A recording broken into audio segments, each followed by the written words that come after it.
Je le dis aussi, un discours des élus qui sans cesse appelle à l'accueil inconditionnel de tous.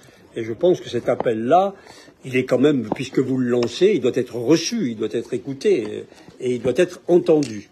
Alors, ces campements s'installent et se résorbent inlassablement, tout comme les squats sont parfois évacués et se reforment ailleurs. Rue Diderot, par exemple, un bidonville est installé depuis plusieurs années.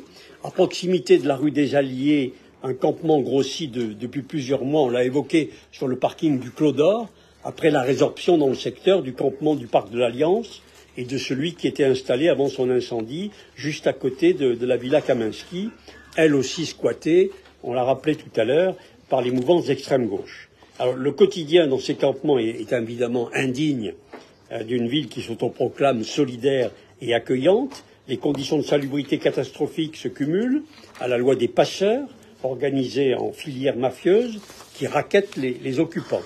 Récemment, un squat a été évacué, 57 avenue Léon Blum, qui regroupait jusqu'à une centaine de personnes depuis 2 ans.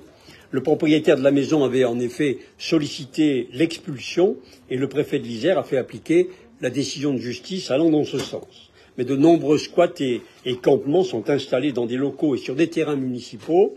Il appartient dès lors à la commune d'engager la demande d'expulsion. Alors, non seulement vous ne le sollicitez pas systématiquement, mais vous tentez parfois d'empêcher l'évacuation. Lorsque le préfet de l'Isère s'est substitué au maire en 2021 pour engager l'expulsion du squat Jean Massé, la ville de Grenoble a engagé un recours pour s'y opposer. Au 38 rue d'Alembert, squatté par les groupuscules d'extrême gauche, la municipalité a carrément contractualisé avec les occupants pour leur garantir la jouissance des locaux municipaux à des tarifs bien en deçà du marché. C'est la raison pour laquelle Brigitte Boer et Clément Chappé ont porté un recours au tribunal administratif en annulation du contrat que vous avez passé avec eux.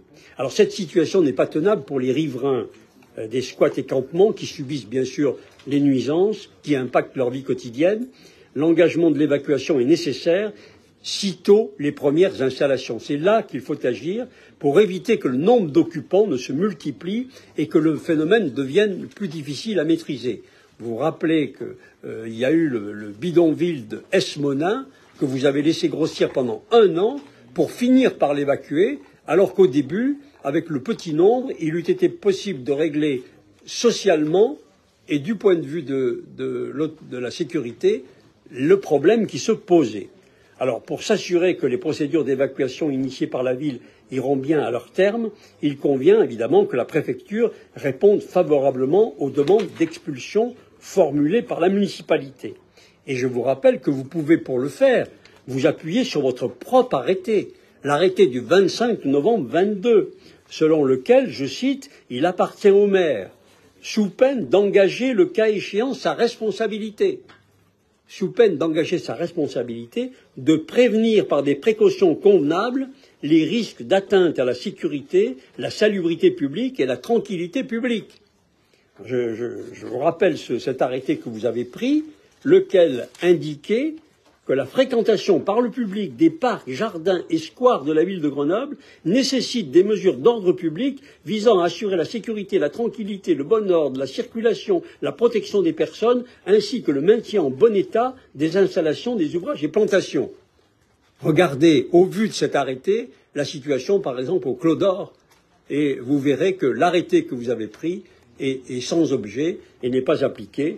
Et nous vous demanderons par ailleurs de le faire respecter. On va regarder du point de vue juridique si on ne peut pas vous saisir d'une autre manière. C'est la raison pour laquelle, Monsieur le maire, nous émettons ce vœu, parce que cette situation n'est pas durable ni tenable. Nous émettons ce vœu, à savoir que le conseil municipal de la ville de Grenoble demande à Monsieur le préfet de l'Isère de procéder systématiquement aux expulsions des squats et campements et autres occupations illégales du domaine public, sitôt que la ville de Grenoble, représentée par son maire, en fera la demande, ce qui nous permet, à travers ce vœu, d'attirer votre attention sur la situation humaine que vivent les campements et sur la situation de délinquance et de nuisance que subissent les riverains de ces camps.